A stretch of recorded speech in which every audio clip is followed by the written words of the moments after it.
Boycott. Boycott is to withdraw from commercial or social relations with a country, organization, or a person. As a punishment or a protest, we will boycott all banks which take part in the loan scheme. That's an example.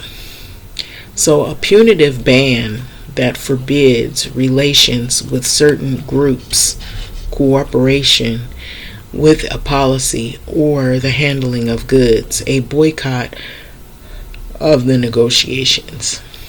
And so that's the definition of boycott. Why, may you ask, I would be mentioning boycott?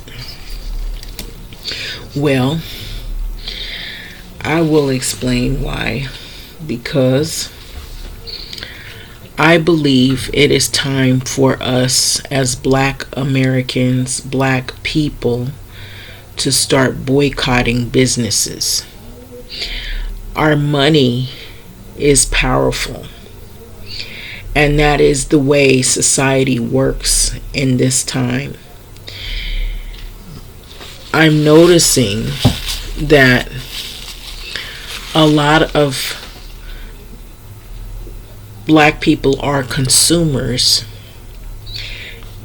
We buy from convenience stores, we buy from grocery stores, we buy from department stores, we spend our money in a lot of places, and we help other people be successful in their businesses.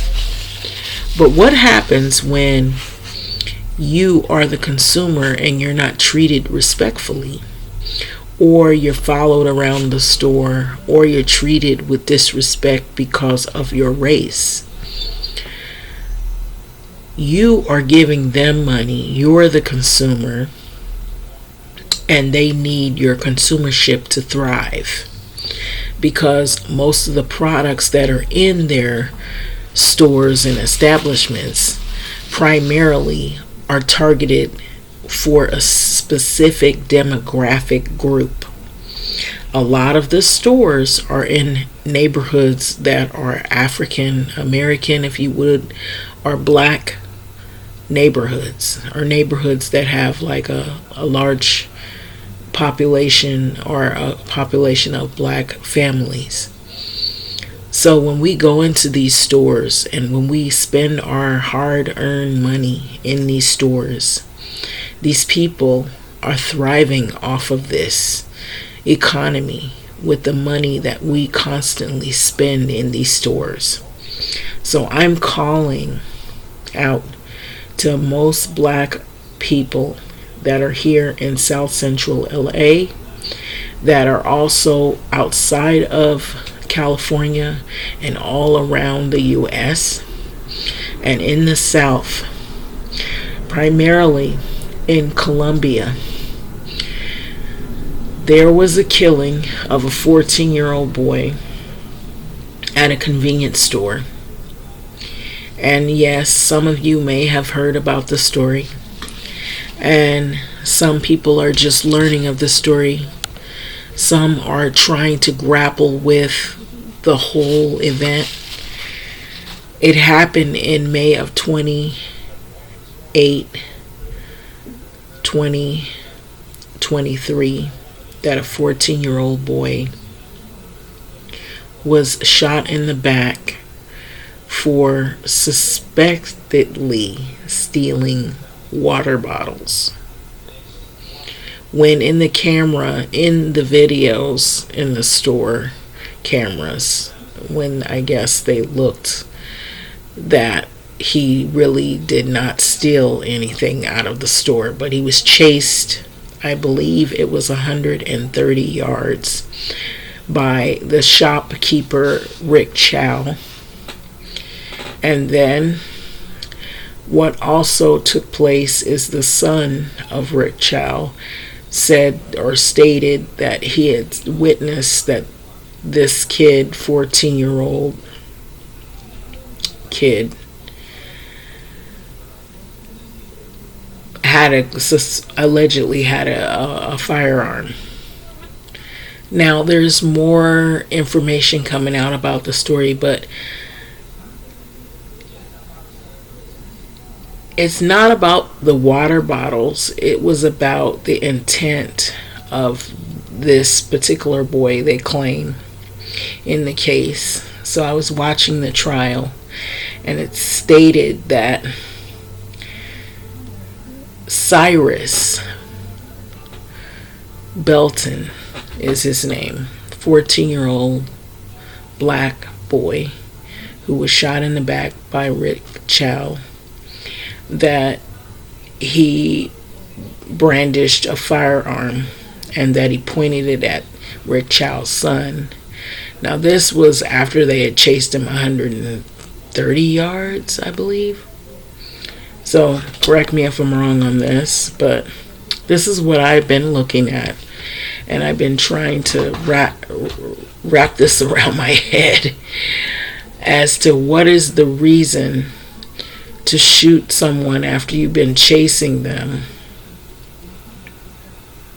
Why did you have to chase them? If you discover, or you could easily look in the cameras and see that the boy put the water back. They didn't think to do that. And then why wouldn't you go through the protocol of, instead of chasing this kid, knowing that, you know, I've worked in a convenience store in the past, and what they've told us is never to chase assailants.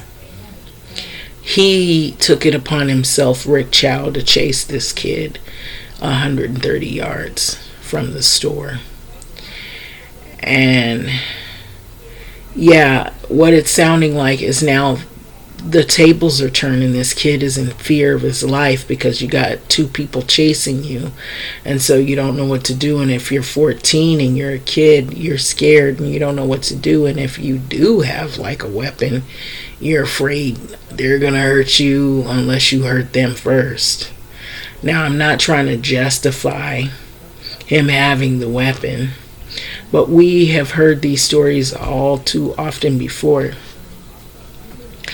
What strikes me as odd about this story is that Rick Chow is claiming that he was afraid for and in fear of his life. They're claiming they're in fear of their life, but why are you chasing somebody 130 yards away from a store if you're in fear of your life, of this individual? That's the question I have in my mind. I'm like, if I'm scared of somebody, I'm definitely not going to chase them 130 yards from where an incident occurred. I'm going to try to call law enforcement or some kind of other support system to try to track this individual down if they're that dangerous. I'm not going to chase them.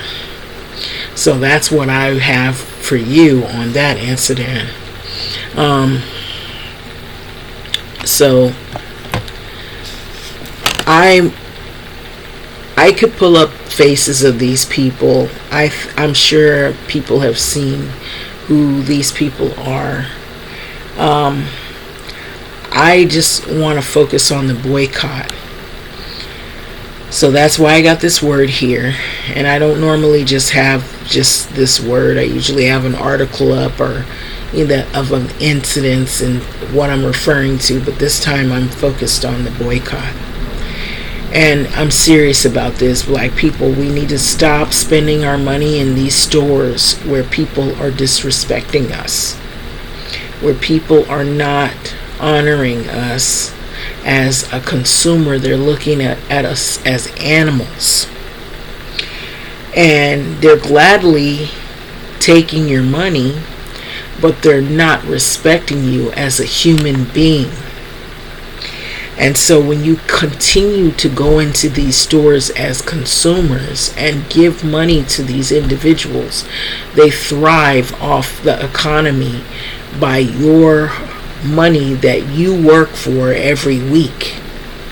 So what I would propose as a suggestion is we stop spending our money in these stores that we already know that this administration, and let me be frank about this Trump administration, and I'm going to say that, has made a strong effort to eliminate any diversity, equity, and inclusive anything in all of these institutions. They have not stopped at anything. They've pulled funding from schools, they pulled funding from institutions, universities, some of our local schools in our area here in LA County, they've pulled funding from. It's caused a ripple effect in the economy where a lot of people have lost jobs. They've either gotten hours cut or they've gotten pink slipped.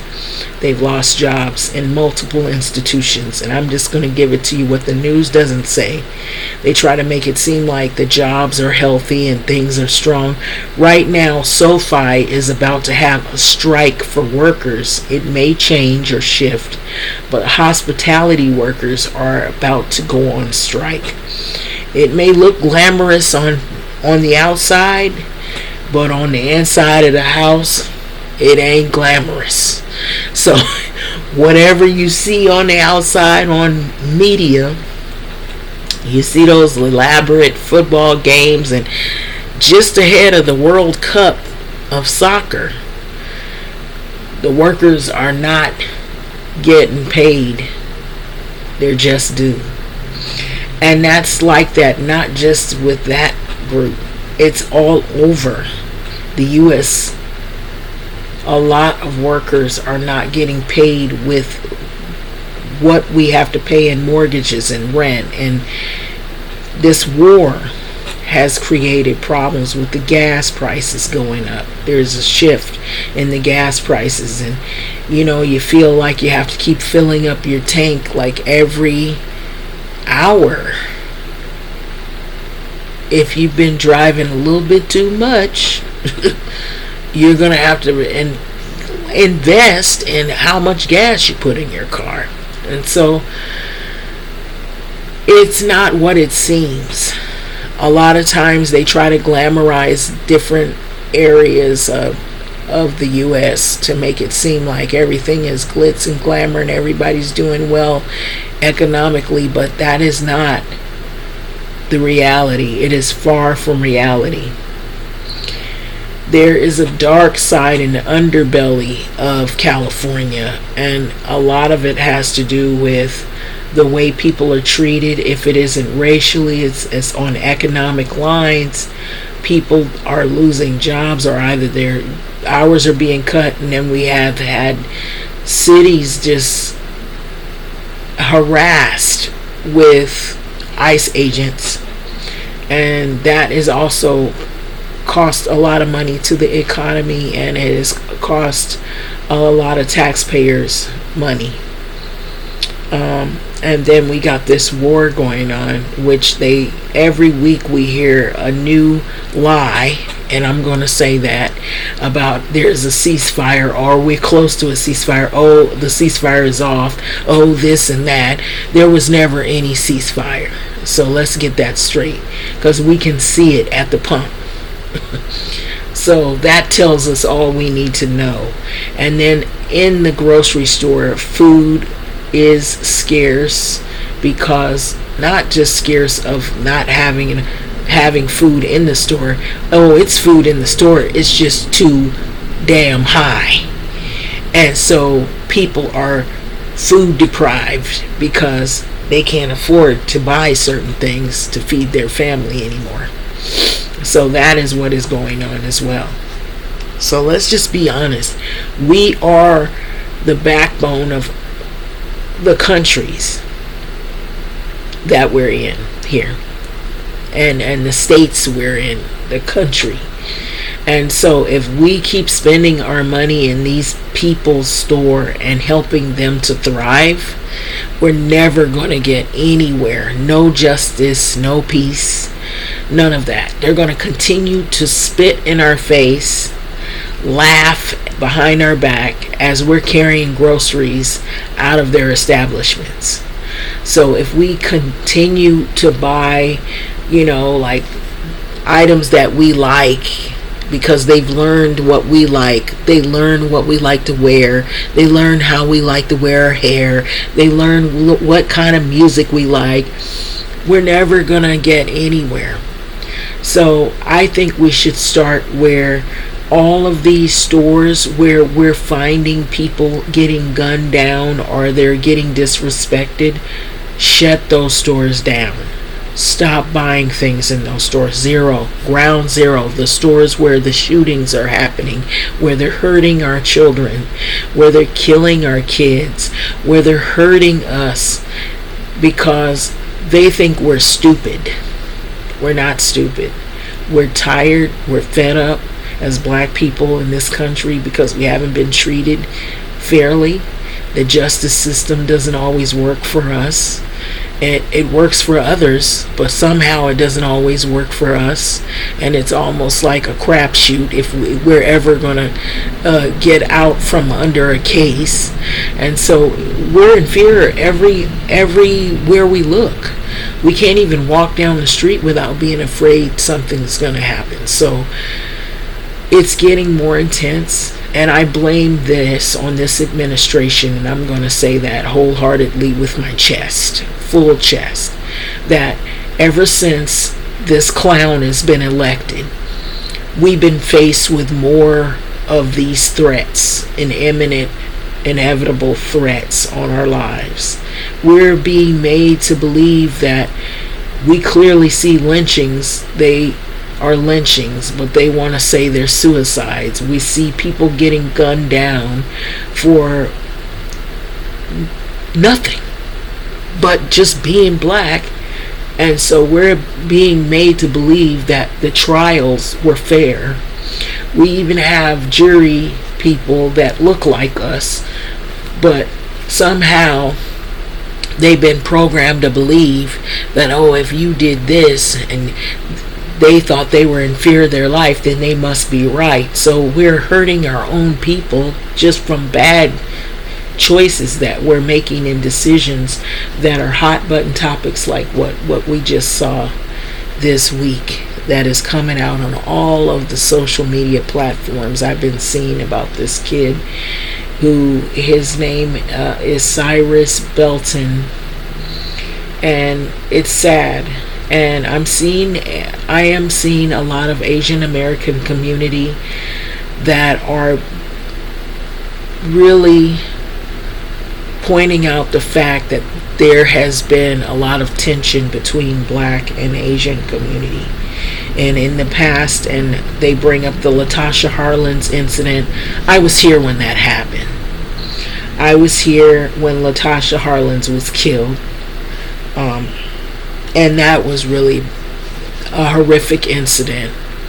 It was a wound that now is being reopened again from looking at this, even though this is not here in South Central LA. This happened in South Carolina. Mind you, I was in South Carolina, so I know that community, those people out in South Carolina. I know how they feel right now.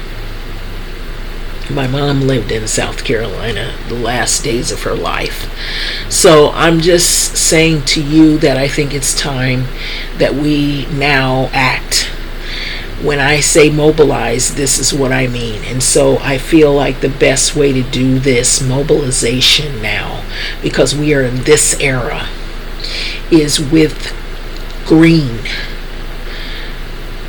So, in saying this, I know there have been some people who have been high influencers on social media, like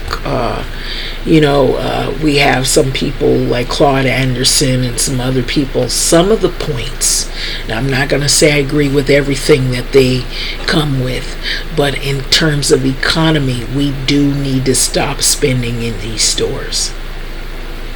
He's right on that issue, and this would be the time that we need to start mobilizing in that direction. So I'm going to end this snippet, but I think it's time that we start to look at boycotting and start only putting our money in places that we're going to be respected and not disrespected. and definitely not murdered, or feel that we are in fear of our life because if we don't buy fast enough. And I've heard this. I've been followed in the store. I remember being a young person, just people looking at you in the overhead mirror, or they'll have somebody else look at you and follow you and pretend like they're cleaning up and they're not cleaning up. I know what that feels like. We're profiled on all levels here. But when they see my money, they like me all of a sudden, which really is fake. They don't like me, they like what's in my wallet. So I think that is where you hurt people, is in the pockets. So that is how we have to operate. So we got to stop patronizing and being consumers of people who treat us like dogs. So I'm going to end it right there. Think about it. Sleep on it. Mobilization is what we need. We don't have the leaders that we had before, but we do have the spending power. And since the economy is not doing so well because people are trying to be frugal, let's try to be frugal in ways that are creative. And I'm going to end it like that. So think about that. And RIP to the young man who didn't deserve to get killed at all. He didn't do anything wrong. I think he was scared, and that's why he ran. And that is what we usually do when we're in fear, when we have people chasing us down. I've seen that in neighborhoods in South Central where kids, they're scared and they don't have any weapons, but they're afraid. And then if they did, they might accidentally use them because they're in fear of their life.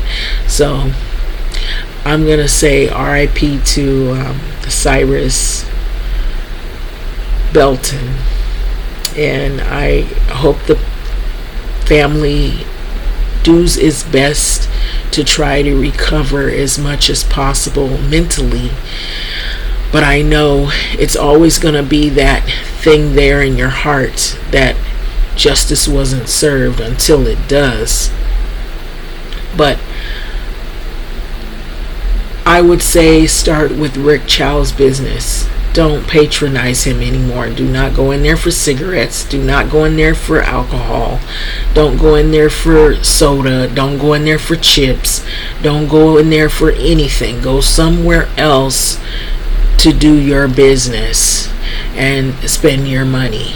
And they always conveniently are in areas where they know the next couple of stores is going to be a ways down. When you make the effort to go a little further or get your things beforehand to avoid that store, and don't patronize them. Don't even get gas there anymore.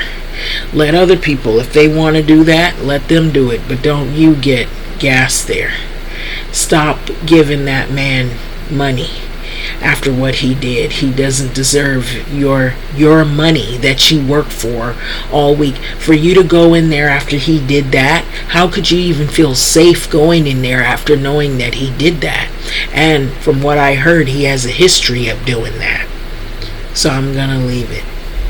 All right, take care.